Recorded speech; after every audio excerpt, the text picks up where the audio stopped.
Atom या किसी atom के अंदर इलेक्ट्रॉन किस स्पीड से चल रहा है, इस बात पर बेस क्वेश्चंस भी आते हैं और डेरिवेशन भी आते हैं बच्चों। इसको अगर मुझे सॉल्व करना है तो सबसे पहले हम याद करते हैं किसको, बोहर की कंडीशंस को, है ना। तो फ्रॉम बोहर कंडीशंस बेटा, सबके लिए बेटा, मेंस के लिए तो बहुत, तभी तो कर रहा हूँ इसको, नहीं तो रटवा देता आपको, ठीक है। बोहर कंडीशंस क्या कह रहा है बताओ जरा।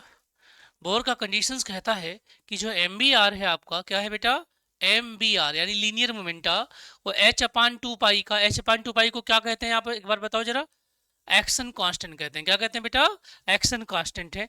इसका इंटीग्रल यानी एन टाइम्स होता है। एन मतलब यहाँ पे प्रिंसिपल क्वांटम नंबर, ये सब बातें हम लोगों ने पहले डेरिवेशन में कर लिया है बेटा, ठीक है। मुझे यहाँ से निकालना है वेलोसिटी, क्या निकालना है, वेलोसिटी। इसलिए जो वेलोसिटी हमारा होगा, ठीक है, यहाँ से इस वाले फार्मूले से हो जाएगा एन, है ना, इंटू एच अपान टू पाई हो गया बेटा, ठीक है। यहाँ से कौन कौन जाएगा बताओ जरा, मास जाएगा और इंटू आर जाएगा, राइट। आर का फार्मूला आप लोगों को पता है, आर इज इक्वल टू आप लोगों को मालूम है। आर इज इक्वल टू हम लोगों ने क्या क्या सीखा है वो हम लोग देख लेते हैं बेटा, है ना। तो आप जानते हैं, क्या जानते हैं, बी नो डेट आर का फार्मूला बताओ भाई। आर का जो फार्मूला है हमारा वो है सर, देखो ध्यान से बच्चों, वो है आपका एन स्क्वायर एच स्क्वायर, है ना, upon 4 pi square M, right, M है, ई स्क्वायर है, के है और इंटू जेड है। बोलो जी, इतनी बातें हैं कि नहीं है, इतनी बातें हैं हमारी टोटल, राइट। इसी को हमें पुट करना है। तो इस वैल्यूज को हम इस इक्वेशन पुट कर लेते हैं। इसको मान लेते हैं कोई क्वेश्चन नंबर 1 मान लेते हैं बेटा, है ना, ठीक है। इसको मान लेते हैं क्वेश्चन नंबर क्या, 2, है ना। ऑन पुटिंग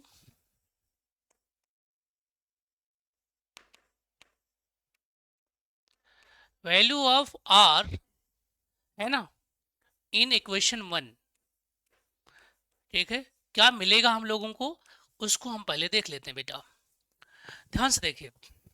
तो आप कहेंगे सर कि हमारे वाली इस फार्मूले में, यानी कि v के फार्मूले में n तो पहले से ही है, तो n को यहाँ रहने दीजिए आप, h है यहाँ पर, अपान 2 पाई भी है ना, बोलो बेटा, इनटू मास भी है। r की जगह पे हम इस पूरी वैल्यूज को रखेंगे तो ये क्या हो जाएगा, उल्टा हो जाएगा, है ना, उल्टा हो जाएगा, राइट। ये जब हम इसको पुट करेंगे तो ये चीज ऊपर आ जाएगी, यानी 4 पाई स्क्वायर ऊपर आएगा, मास भी ऊपर आएगा बेटा, ई स्क्वायर भी ऊपर आएगा, के ऊपर आएगा, इंटू जेड ऊपर आएगा, नीचे क्या आएगा, N square into H square आएगा। इसमें से कुछ चीजें कट जाएंगी बेटा, है ना, कुछ चीजें क्या हो जाएंगी, कट जाएंगी, कैंसिल आउट हो जाएंगी। एक तो यहां से एन कटेगा, प्रिंसिपल क्वांटम नंबर, इस वाले एन से बेटा एक एच कैंसिल हो जाएगा, कौन सा, एक एन कटेगा, हाँ जी हाँ जी, ठीक ठीक बिल्कुल कह रहे हो आप, वही एक ही एन काट रहा हूँ बेटा, है ना। तो बी इक्वल टू देखो क्या बचा बेटा, यहां से जो बचा है ऊपर से 2 पाई कट जाएगा ना, क्यों, तो बचेगा 2 पाई, क्या बचेगा बेटा, 2 पाई बचेगा बस, एम भी कैंसिल हो चुका है, ई स्क्वायर बचेगा, क्या बचेगा, ई स्क्वायर बचेगा, के बचेगा, है ना, डिवाइड बाय नीचे क्या बचेगा जरा बताओ, हाँ जेड बचेगा बेटा, रुको, यहाँ पर बचेगा हमारा एच बचेगा, क्या बचेगा, एच। वेरिएबल में क्या बचेंगे, हाँ, तो अब वेरिएबल में ऊपर से जेड आएगा, नीचे से एन आएगा, नहीं समझे आप, ये एक्चुअल फार्मूला है वेलोसिटी का, राइट। अगर मैं इसमें सभी चीज की वैल्यूज को पुट कर दूं बच्चों, ठीक है, सब की वैल्यूज को पुट कर दूं, तो जो इक्वेशन जो आपके पास आएगा वो आएगा 2.18, इस पूरी की वैल्यू, इतनी की वैल्यूज है, जिसको हम बोलते हैं बोहर वेलोसिटी 2.18 इंटू 10 के पावर 8, माइनस में तो वेलोसिटी जाएगी नहीं, है ना, तो क्या होगा बेटा, सेंटीमीटर पर सेकेंड, क्या है, सेंटीमीटर पर second into Z by N, क्या बेटा, जेड बाई एन सेंटीमीटर पर सेकेंड। ये है वेलोसिटी का फार्मूला इलेक्ट्रॉन्स के। इलेक्ट्रॉन की जो वेलोसिटी आई वो अगर जेड सेम हो जाए तो एन के क्या है बेटा, इनवर्सली प्रोपोर्शनल है या नहीं है? ठीक है, तो जितना ज्यादा एन वेलोसिटी उतना ही कम। सही है, तो अब आप बताओगे यहां से मुझे देख के।